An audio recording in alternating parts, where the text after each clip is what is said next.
سورۃ النساء کی آیت نمبر 163 163 سورہ نساء کا 23واں رکوع اور چھٹے پارے کا 3واں رکوع۔ انا اوحینا الیک کما اوحینا الی نوح والنبیین من بعدہ، بے شک اے محبوب ہم نے آپ کی طرف وحی بھیجی جیسے وحی نوح اور ان کے بعد پیغمبروں کی طرف بھیجی۔ یہودیوں نے سید عالم صلی اللہ علیہ وآلہ وسلم سے جو یہ سوال کیا تھا کہ ان کے لیے آسمان سے یک بارگی کتاب نازل کی جائے، یعنی پوری کی پوری کتاب ایک ساتھ آ جائے تو وہ آپ کی نبوت پر ایمان لائیں گے، اس پر یہ آیت کریمہ نازل ہوئی اور ان پر حجت قائم کی گئی کہ حضرت موسیٰ علیہ السلام کے علاوہ بہت سے انبیاء ہیں، اہل کتاب ان سب کی نبوت کو مانتے ہیں اور ان تمام نبیوں میں سے کسی پر ایک ساتھ کتاب نازل نہ ہوئی، تو جب ان کی نبوت تسلیم کرنے میں اہل کتاب کو کچھ پس و پیش نہ ہوا تو سید عالم صلی اللہ علیہ وآلہ وسلم کی نبوت کو کیوں تسلیم نہیں کرتے؟ اور رسولوں کے بھیجنے سے مقصد مخلوق کی ہدایت اور مخلوق کو اللہ تعالی کی توحید اور معرفت کا درس دینا، ایمان کی تکمیل اور عبادت کا طریقہ بتانا مقصود ہوتا ہے۔ کتاب جو متفرق طور پر نازل ہوتی ہے، جس طرح قرآن مجید فرقان حمید نازل ہوا، کبھی 2 آیتیں، کبھی 4 آیتیں، کبھی 3 آیتیں، تو اس سے یہ مقصد بدرجہ اتم حاصل ہوتا ہے کہ تھوڑا تھوڑا بآسانی دل میں اترتا جاتا ہے اور اس طرح مخلوق کو ہدایت بھی نصیب ہوتی ہے، اللہ کی توحید اور معرفت کا درس بھی ہوتا ہے، ایمان کی تکمیل بھی ہوتی ہے اور عبادت کا طریقہ بھی معلوم ہوتا ہے۔ تو تھوڑا تھوڑا اترنا اس طرح ہے جیسے کوئی سبق دیا جاتا ہے، کبھی 4 لائنوں کا سبق ہوتا ہے، کبھی 3 لائنوں کا سبق ہوتا ہے، طالب علم اس سبق کو یاد کرتے ہیں، سمجھتے ہیں، عمل کرتے ہیں، پھر دوسرا سبق دیا جاتا ہے۔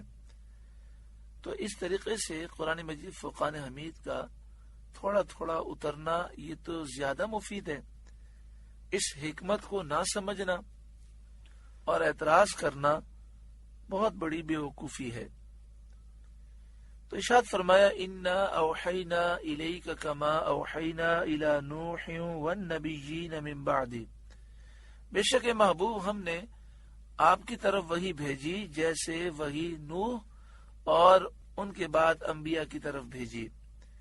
وَأَوْحَيْنَا إِلَىٰ إِبْرَاهِيمَ وَإِسْمَاعِيلَ وَإِسْحَاقَ وَيَعْقُوبَ، اور ہم نے ابراہیم اور اسماعیل اور اسحاق اور یعقوب کی طرف وحی بھیجی، والاسباط، اور یعقوب علیہ السلام کے بیٹوں کی طرف وحی بھیجی، یعنی ان کے بیٹوں میں، ان کی نسل میں جو نبی تھے ان کی طرف وحی بھیجی، وعیسیٰ وایوب ویونس وہارون وسلیمان، اور عیسیٰ اور ایوب اور یونس اور ہارون اور سلیمان کی طرف وحی بھیجی، وآتینا داود زبورا، اور ہم نے داود کو زبور عطا فرمائی، ورسلا قد قصصناہم علیک من قبل، اور رسولوں کو جن کا ذکر آگے ہم آپ سے فرما چکے، یعنی قرآن مجید فرقان حمید میں نام لے کر جن رسولوں کا ذکر کیا گیا، وَرُسُلًا لَمْ نَقْصُصْهُمْ عَلَيْكَ، اور ان رسولوں کو جن کا ذکر آپ سے نہ فرمایا، یعنی جن کے ناموں کی تفصیل قرآن مجید فرقان حمید میں ذکر نہیں فرمائی گئی، تمام رسولوں اور نبیوں پر وحی نازل ہوئی ان پر وحی کا وہ انداز نہیں تھا جو حضرت موسیٰ علیہ السلام پر تھا۔ وہ کوہ طور جاتے، وہاں اللہ سے کلام کرتے اور وہاں سے ہی وہ مکمل کتاب توریت لے کر آئے۔ وَكَلَّمَ اللَّهُ مُوسَىٰ تَكْلِيمًا، اور اللہ نے موسیٰ سے حقیقتاً کلام فرمایا۔ تو جس طرح حضرت موسیٰ علیہ السلام سے بغیر کسی واسطے کے کلام فرمانا دوسرے انبیاء علیہ السلام کی نبوت میں کوئی اعتراض کرنے والی بات نہیں، یعنی کوئی حضرت موسیٰ علیہ السلام کی وجہ سے یہ نہیں کہہ سکتا کہ چونکہ موسیٰ علیہ السلام سے اللہ تعالیٰ نے کوہ طور پر بلا واسطہ کلام فرمایا تو اب ہم اسی کو نبی مانیں گے جس سے اللہ نے اس طرح کلام فرمایا ہو۔ ایسے ہی حضرت موسیٰ علیہ السلام پر کتاب کا یک بارگی نازل فرمانا دوسرے انبیاء کی نبوت میں کچھ بھی قادح نہیں ہو سکتا، یعنی حضرت موسیٰ علیہ السلام پر ایک ساتھ توریت نازل ہو گئی اور دیگر انبیاء پر ایک ساتھ اس طرح اس انداز میں کتاب نازل نہیں ہوئی، تو یہ نہیں ہو سکتا کہ کوئی کہے کہ میں موسیٰ علیہ السلام کو مانوں گا اور جن نبیوں پر اس طرح کتاب نازل نہیں ہوئی میں نہیں مانوں گا۔ رسولا مبشرین و منذرین، رسول خوشخبری دیتے اور ڈر سناتے، یعنی رسول آئے خوشخبری دیتے ہوئے اور ڈر سناتے ہوئے۔ ثواب کی خوشخبری رسول دیتے ہیں ایمان لانے والوں کو اور عذاب کا ڈر سناتے ہیں کفر کرنے والوں کو۔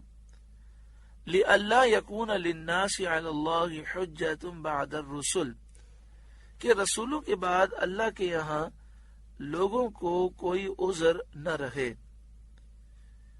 اور یہ کہنے کا موقع نہ ہو کہ اگر ہمارے پاس رسول آتے تو ہم ضرور ان کا حکم مانتے اور اللہ کے مطیع و فرمانبردار ہوتے۔ اس آیت سے یہ مسئلہ معلوم ہوتا ہے کہ اللہ تعالی رسولوں کے بعثت سے قبل مخلوق پر عذاب نہیں فرماتا، یعنی اللہ تعالیٰ پہلے رسولوں کو بھیجتا ہے، نبیوں کو بھیجتا ہے، پھر جب لوگ نہیں مانتے تو اس کے بعد عذاب نازل ہوتا ہے، جیسا کہ دوسری جگہ ارشاد فرمایا وَمَا كُنَّا مُعَذِّبِينَ حَتَّى نَبْعَثَ رَسُولًا، ہم ہرگز عذاب دینے والے نہیں جب تک ہم رسول نہ بھیجیں۔ اور یہ مسئلہ بھی ثابت ہوتا ہے کہ اللہ تعالیٰ کی معرفت پہچان شریعت کے بیان ہی سے حاصل ہوتی ہے اور انبیاء کی زبان سے ہی حاصل ہوتی ہے۔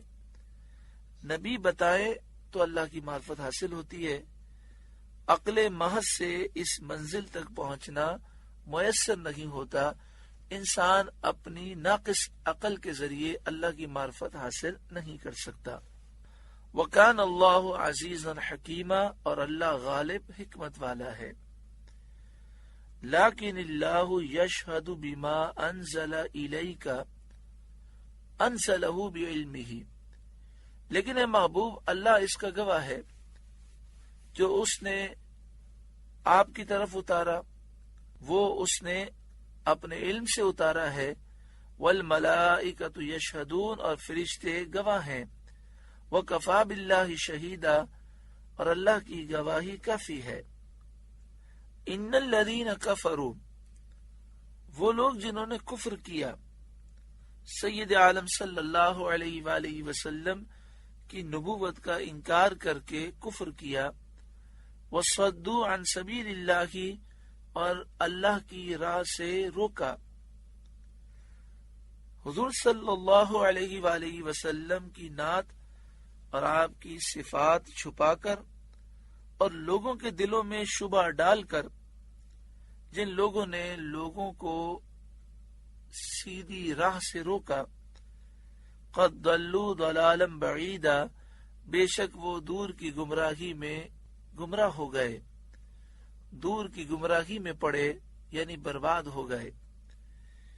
ان الذین کفروا، بے شک جنہوں نے کفر کیا، اللہ کے ساتھ کفر کیا، اللہ کا انکار کیا، وہ ظلموا اور حد سے بڑھے.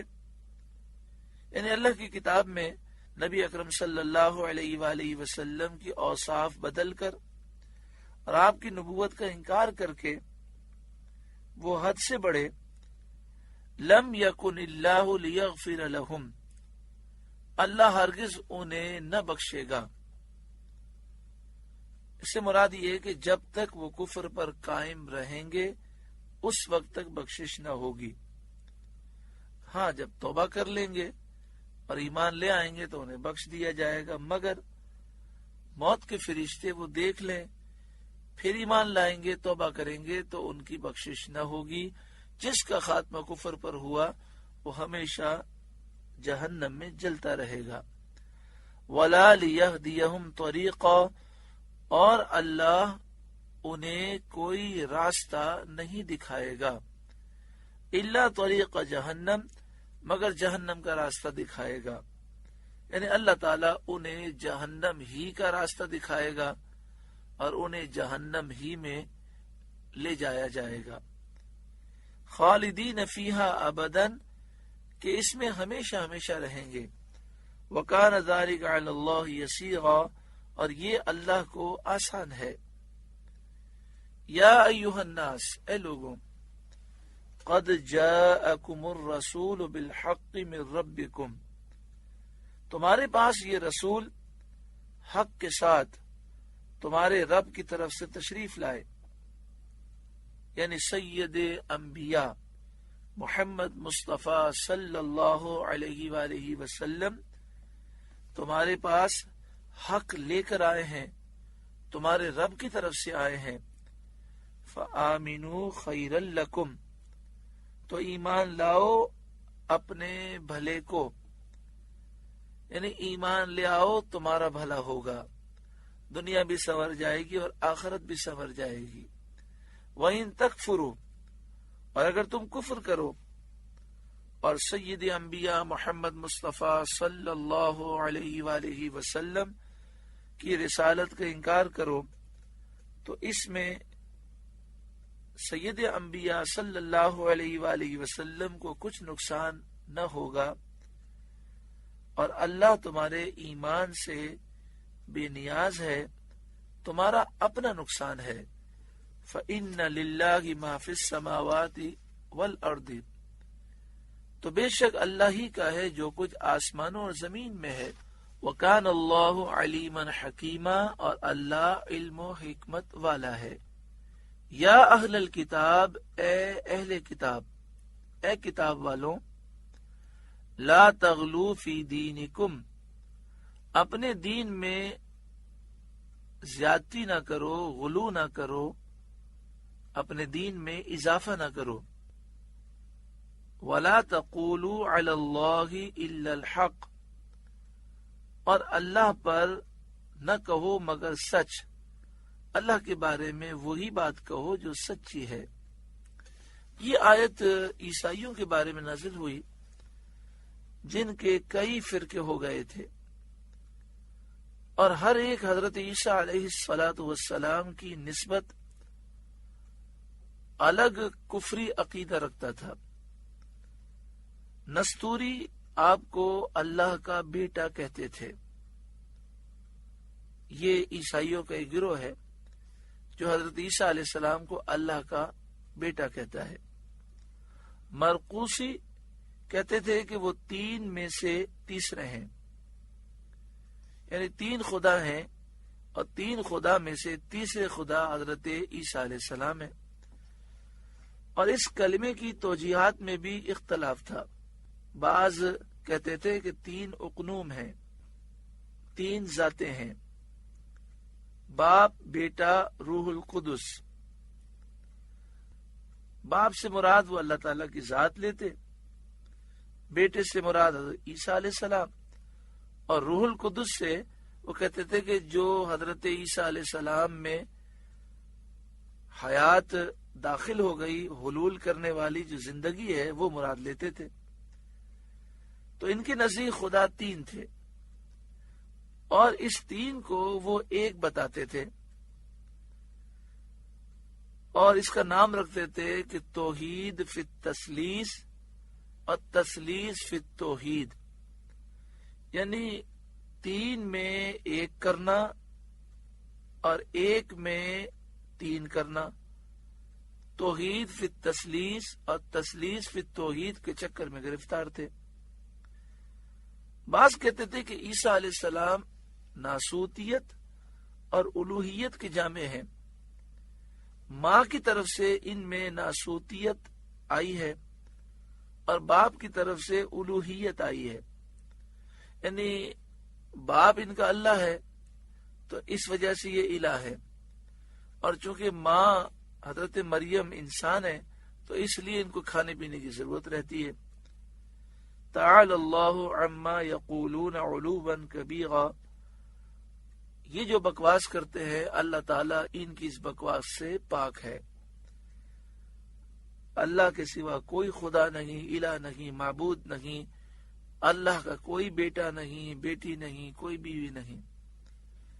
یہ فرقہ بندی عیسائیوں میں ایک یہودی نے پیدا کی جس کا نام بولس تھا۔ اس نے انہیں گمراہ کرنے کے لیے اس قسم کے عقیدوں کی تعلیم کی۔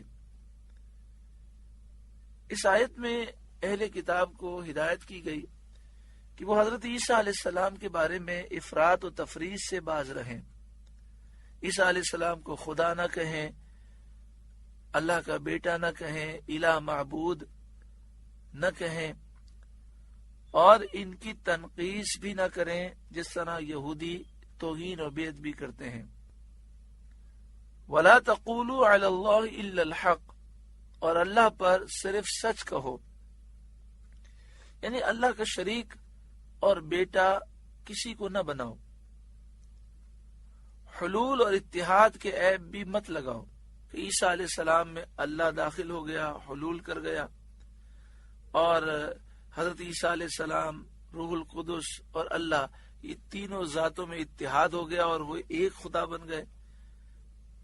اس طرح کے غلط عقیدے نہ رکھو اور اس اعتقاد حق پر رہو کہ انما المسیح عیسیٰ بن مریم، مسیح عیسیٰ بن مریم رسول اللہ کے رسول ہی ہیں۔ حضرت عیسیٰ علیہ السلام کا لقب مسیح ہے۔ مسیح کے معنی ایک ہوتے ہیں بہت زیادہ ہاتھ پھیرنے والا۔ آپ کی خدمت میں 50,000 مریض جمع ہو جاتے اور آپ ان پر ہاتھ پھیرتے اور انہیں شفا مل جاتی،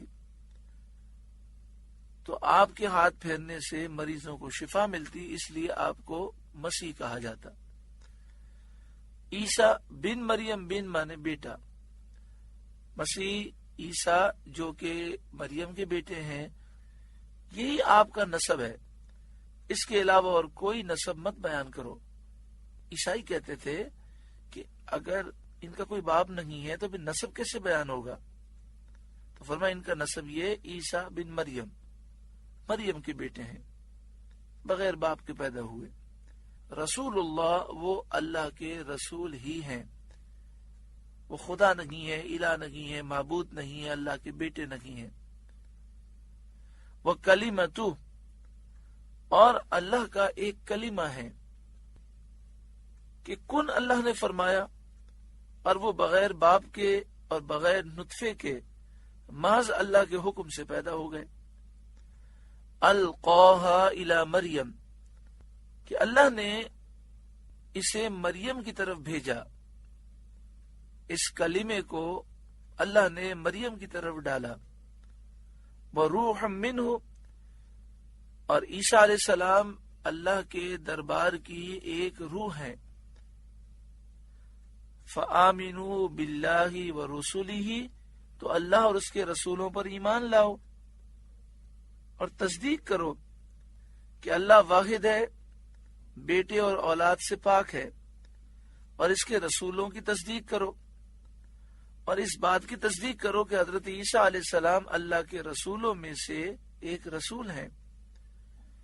وَلَا تَقُولُوا ثَلَاثَةً، اور 3 نہ کہو، یعنی 3 خدا نہ کہو، جیسا کہ عیسائیوں کا عقیدہ ہے اور وہ کفر محض ہے۔ انتہو خیر لکم، باز رہو اپنے بھلے کو، اگر توبہ کر لو گے، باز رہو گے تو تمہارا اپنا بھلا ہے۔ انما اللہ الہ واحد، اللہ تو ایک ہی خدا ہے، کوئی اس کا شریک نہیں۔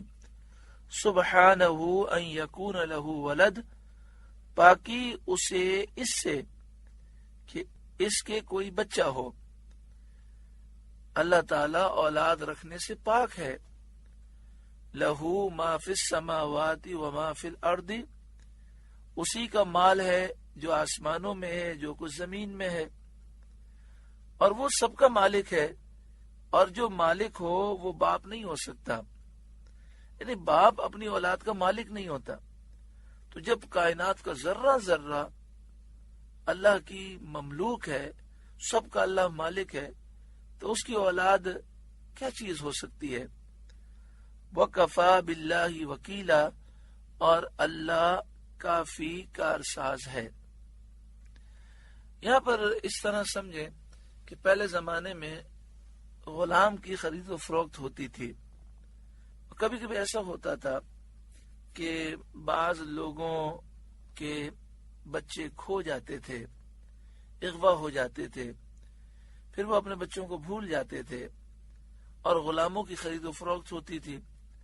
کوئی کسی غلام کو خریدتا اور اتفاق سے اسے معلوم ہو جاتا کہ یہ تو میرا اپنا بیٹا ہے، تو شرعی مسئلہ یہ ہے کہ بیٹا انسان کا غلام نہیں ہو سکتا، انسان اپنے بیٹے کا مالک نہیں ہو سکتا۔ حدیث پاک میں بھی ہے کہ اگر کوئی اپنے اس طرح کے قریبی رشتہ دار کو خریدے تو خریدتے ہی وہ غلام آزاد ہو جائے گا۔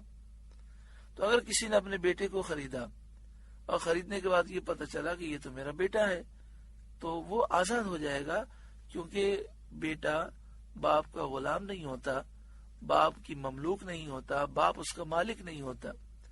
تو جب پوری کائنات کا ذرہ ذرہ اللہ کی مملوک ہے، اللہ سب کا مالک ہے، تو یہ سمجھایا جا رہا ہے کہ اس کا کوئی بیٹا نہیں، اس کی کوئی بیٹی نہیں۔ سبحانہ ان یکون لہ ولد، پاکی ہے اسے اس سے کہ اس کے یہاں کوئی بچہ ہو، اس کی کوئی اولاد ہو، اللہ اس سے پاک ہے۔ لہو ما فی السماوات و ما فی الارض، اسی کا مال ہے جو آسمانوں میں ہے اور جو کچھ زمین میں ہے، تو اس کی اولاد کون سی چیز ہو سکتی ہے؟ وَكَفَى بِاللَّهِ وَكِيلًا، اور اللہ کافی ہے کارساز۔ اللہ تعالی ہم پر کرم فرمائے۔ سورہ نساء کا رکوع نمبر 23 مکمل ہوا۔ اللہ تعالی اس رکوع کے نور سے ہمارے ظاہر باطن کو، ہمارے قلوب کو روشن اور منور فرمائے۔ آپ سے گزارش ہے کہ قرآن کے اس پیغام کو آگے پہنچا کر ثواب جاریہ حاصل کریں۔